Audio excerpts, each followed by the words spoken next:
Chapter 3. Thomas Jefferson's Dream. Long before he became President of the United States, Thomas Jefferson dreamed of the West. Although Jefferson himself had not ventured into the frontier lands, he had always imagined that Americans would someday find the fabled Great River of the West, or Northwest Passage, that would lead to the Pacific Ocean. While he was Secretary of State and even before, he had sought the perfect adventurer who could fulfill this dream. The government mission would eventually lead to Kettle Falls on the Columbia River, Stevens County, Washington. After he was elected president, Jefferson's attention turned to a young man, Meriwether Lewis, whom he had known as a neighbor in Albemarle County, Virginia.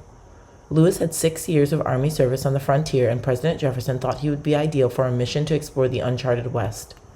He offered Lewis the position of personal secretary to the president.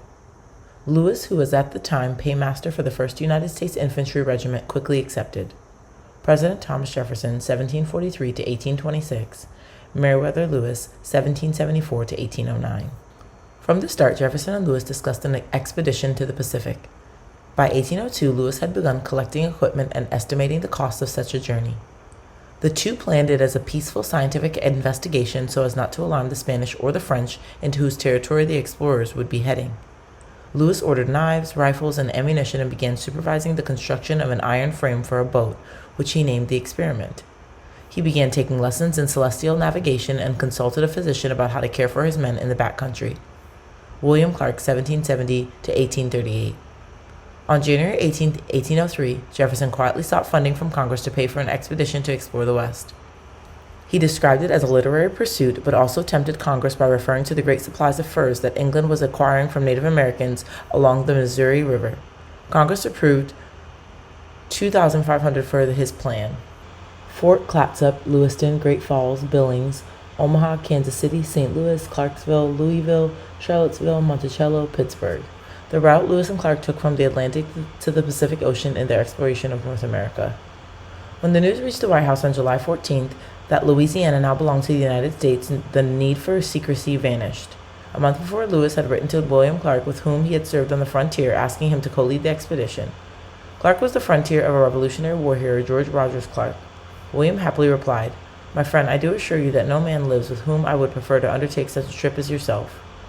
In September, the two met at Louisville, Kentucky, where they recruited volunteers and began assembling their gear. They traveled down the Ohio River to the Mississippi and then upriver to St. Louis, Missouri, where they set up winter camp. Meanwhile, Spain was not at all happy about the sale of Louisiana to the United States.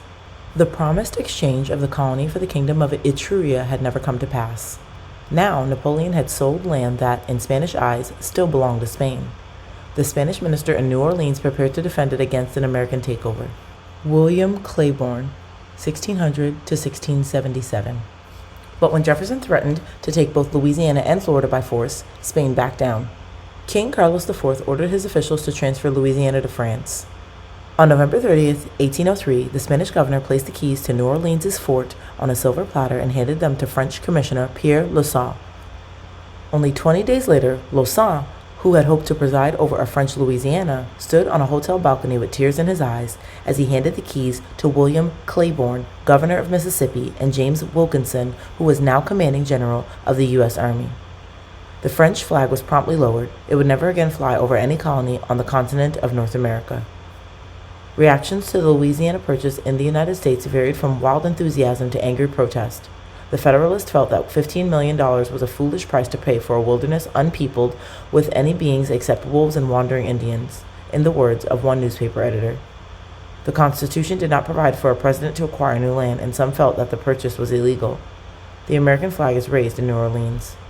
Jefferson's promise of citizenship to people living outside the United States was also questioned. In case the treaty should be challenged, Jefferson drafted a constitutional amendment that said, "Louisiana, as ceded by France to the United States, is made part of the United States." But hearing that Napoleon might be regretting the sale, he decided to rush the treaty to the Senate instead of pursuing an amendment. It took only 4 days for the Senate to ratify the treaty, and on October 20th, 1803, Louisiana became American land. How the U.S. paid for it. In 1803, the U.S. had a debt of $7,852,000 and no cash. Napoleon's Minister of France, François de Barbe-Marbois, who had arranged the deal with Livingston, offered help. He arranged for a British bank to lend the U.S. the $15 million. Although England was at war with France, the English Prime Minister approved the loan. He was eager to get France out of North America. The British bank paid Napoleon cash and then exchanged Louisiana for U.S. bonds worth $15 million. They would be paid back with dividends at 6% interest within 15 years. Receipt signed by Robert Livingston as part of the transaction. The purchase treaty did not define the exact limits of the new territory. The only boundaries the French had recognized were those existing when Spain owned the colony, and they were very vaguely defined. Especially near Texas and New Mexico, the boundaries were unclear. Some critics feared that settlers in the huge land would be so scattered that they would be ungovernable. Also, they felt that the unknown native groups in Louisiana might resist American settlers. Native groups, such as the Atsina, were unknown to settlers. Spain and the United States could not agree on Louisiana's western border with Texas, which was part of Spanish-owned Mexico.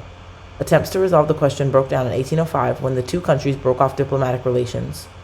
General Wilkinson found a solution acceptable to both sides, in part because he was still on Spain's payroll as a spy. His compromise established a neutral strip of land with a 10-year period during which neither power would be in charge. In 1819, both countries signed a treaty that placed the boundary along the Sabine River, where it remains today.